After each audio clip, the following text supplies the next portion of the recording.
Now let's take a look at some techniques for generating textures inside of After Effects. I'm just going to shut those image textures off for now so we can focus on the lion head a little bit more. What I want to try and do is add a grainy shadow to my lion. So I'm going to start by duplicating the lion head and turning that instance off and going to the one below it. I'll add a drop shadow to that layer, collapse up these other effects so we're not distracted by them, and then check the box that says shadow only. So we're left with basically a filled version of the lion.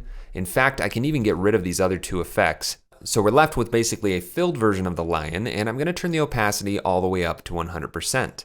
Now, if I turn my other lion head back on, what this is going to allow me to do is apply effects to this shadow independently of the foreground lion head, so I can leave this one untouched. But now with this second instance, I can turn up the softness and get a gradient, and that is what I really want, a gradient from the dark to basically transparent. What this is going to allow me to do is apply certain effects that interact with different values and generate texture within it. So if I zoom in a little bit so we can see that fall off of the shadow going from dark to transparent, maybe I'll push the distance out a little bit more. I can add another effect called Solid Composite, and this is going to fill the background with whatever color I put in here. And I actually want it to be white. Now if I solo this layer, we can see that we're left with the black falling off to white, and that's actually going to be perfect for adding a noisy texture.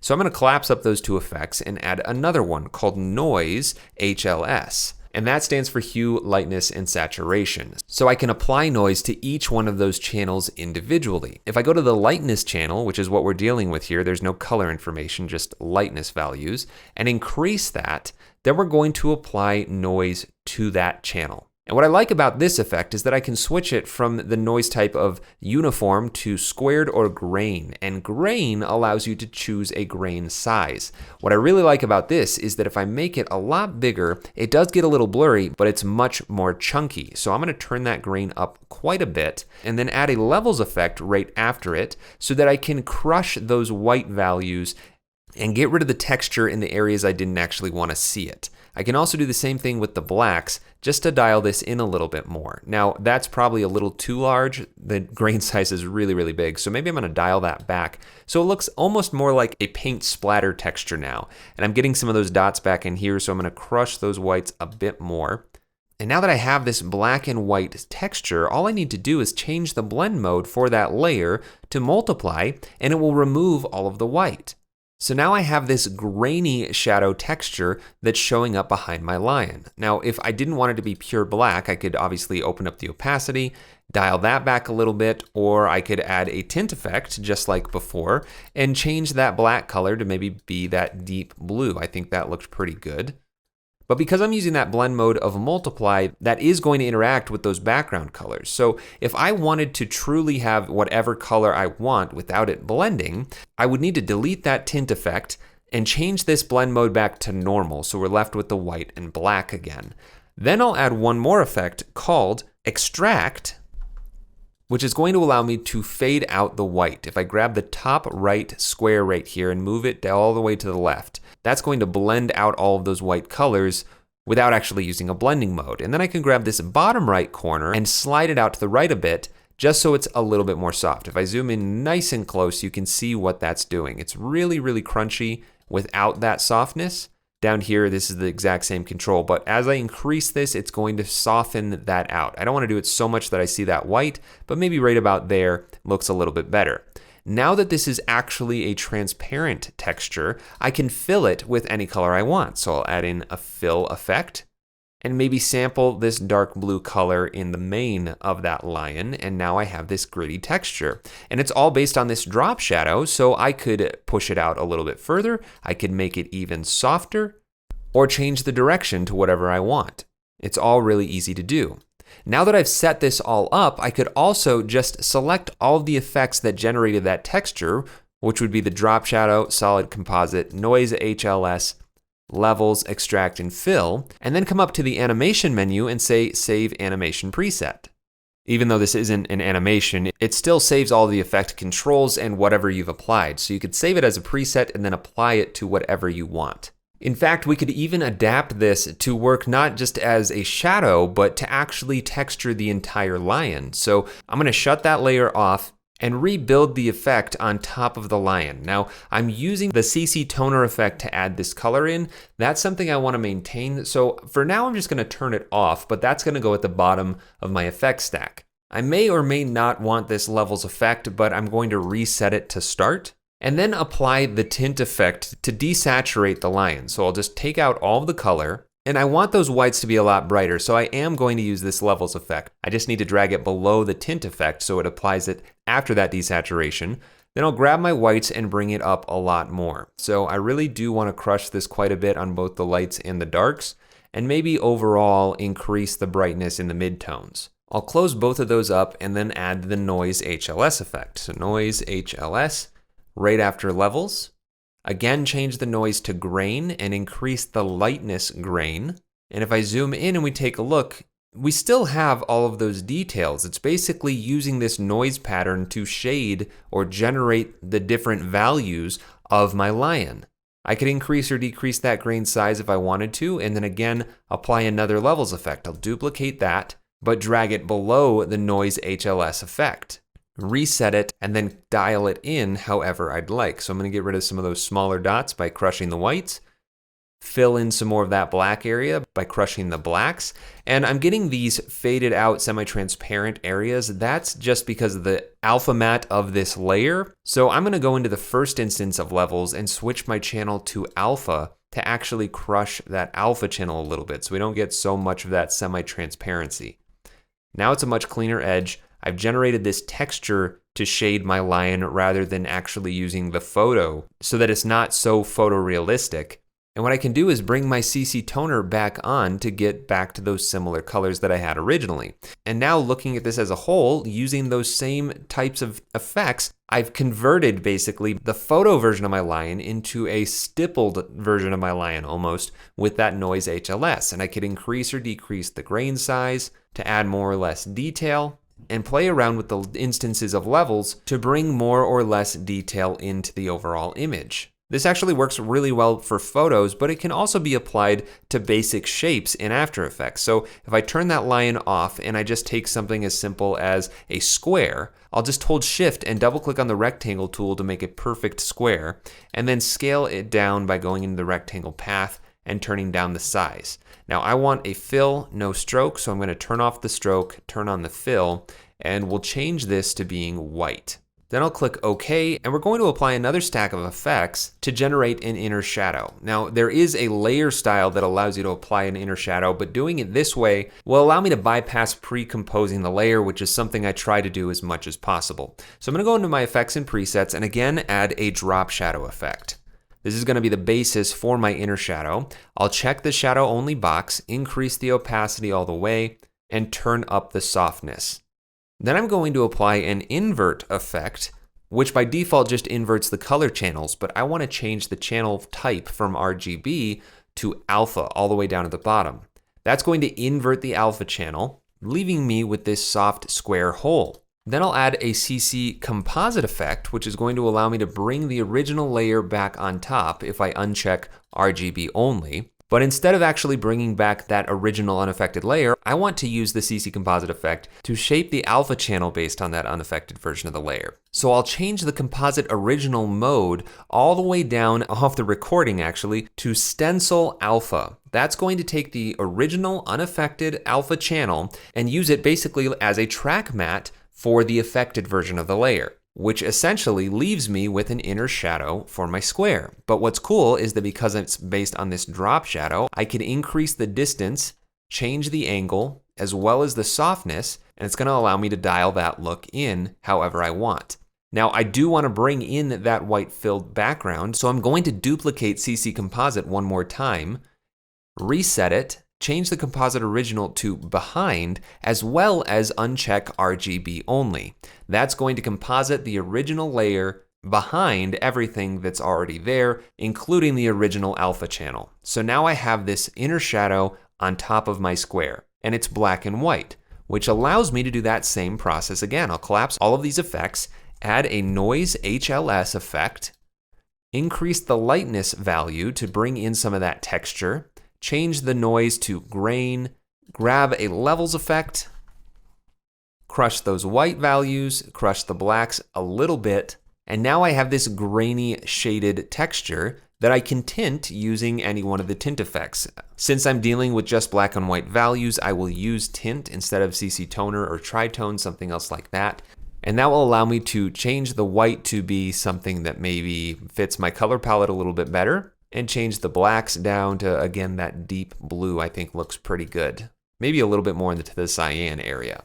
And now I have this shaded textured square. And what's really cool is that this noise HLS effect allows you to animate the noise phase. So I could set a keyframe on the noise phase and go forward a few seconds and then just increase the revolutions a lot.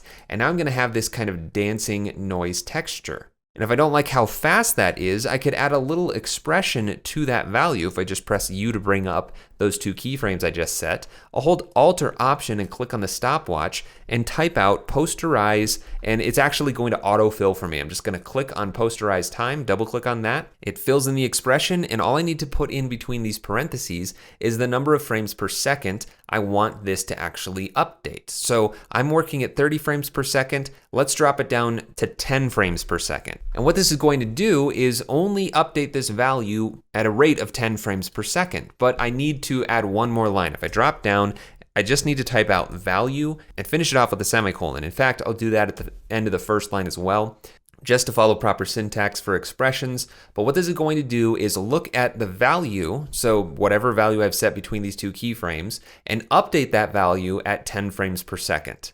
Now if I click off to apply the expression and play this back, my texture is updating much less frequently. I'll play this back now that it's rendered in real time so you can see. This is updating now at a rate of 10 frames per second instead of 30. And I could do the exact same thing to my lion. If I just right click on the noise phase property and go down to copy expression only, then I'll turn my lion head back on, double click on noise phase up here in the effect controls to bring it up in the timeline, select noise phase and paste so it applies that same expression. And I actually will need to copy those keyframes as well from the shape layer. So I'll just grab that, paste it in here, and now this noise is going to update on the lion as well.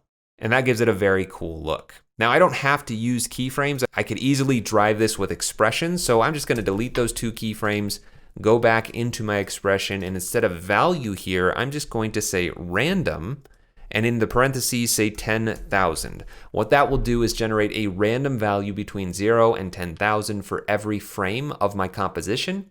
Again, posterizing that update by 10 frames per second. So now it's going to just constantly give me a random value into the noise phase, which produces this animated dancing texture.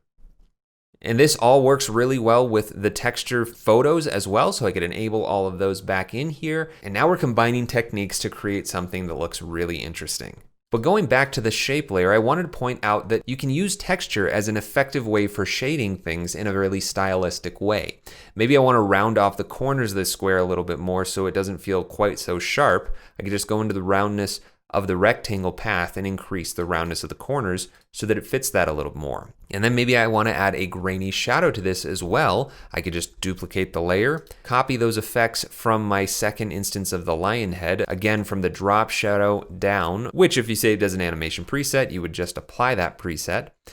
I'll get rid of all the effects by pressing Control-Shift-E or Command-Shift-E on a Mac and then paste what I just copied, and then just dial this in however I need to. Probably turn the softness down, change the angle a little bit, bring the distance in, and then change this darker color to maybe be a little bit more green.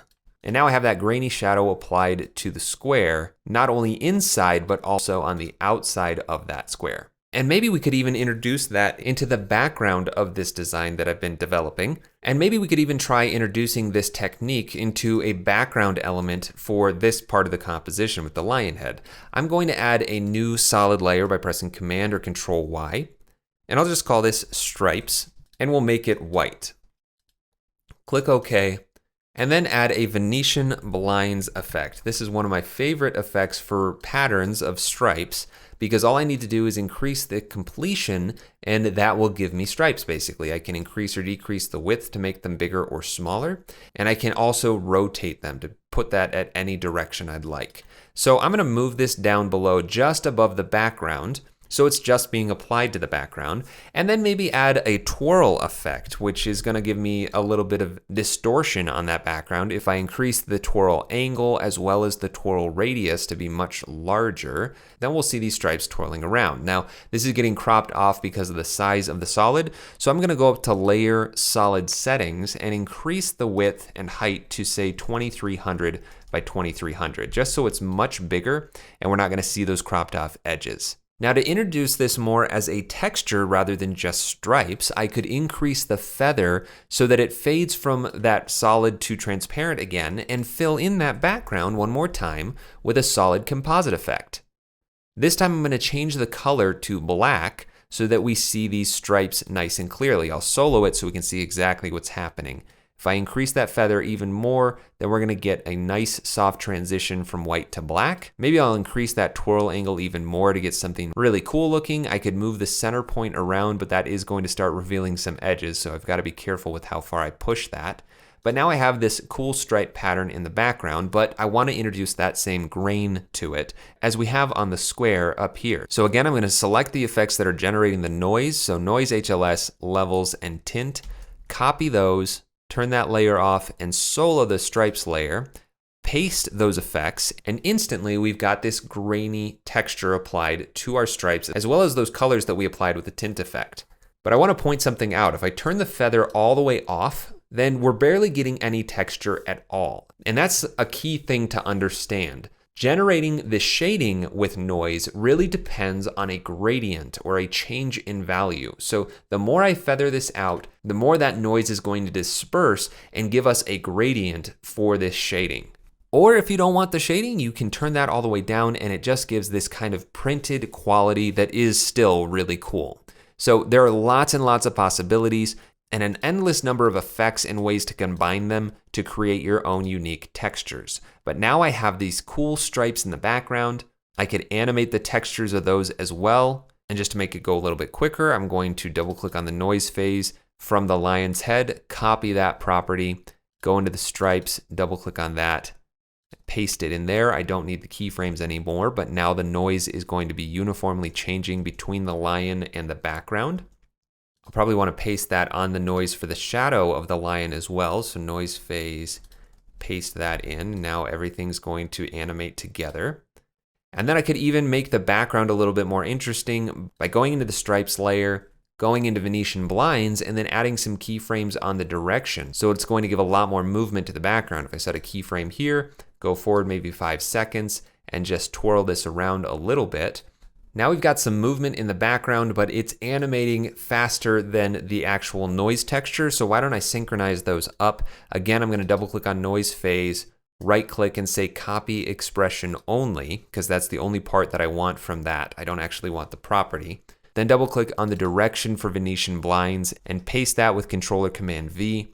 But go back into that expression and instead of random, just change this down to value one more time. So it's looking at the keyframes that I've set, but posterizing them again to 10 frames per second. Now if I play this back, everything's gonna have a more uniform look in terms of the motion, but we've got a lot of movement in the background, this animated texture with all that chunky grain, as well as the photo textures of the paper and the brush strokes all being applied on top of everything. And this is obviously very in your face, very bold, but we could dial any of this back just by turning down the opacity or maybe changing the colors. If I go into the tint, I could choose values that aren't nearly as intense or that have nearly as much contrast.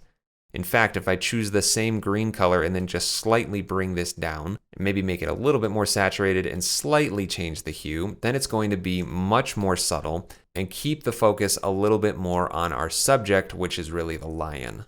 But you can see just how much fun it is to just start iterating and applying different effects, adjusting the different values of those effects and starting to get some of the textures moving to create a very unique look.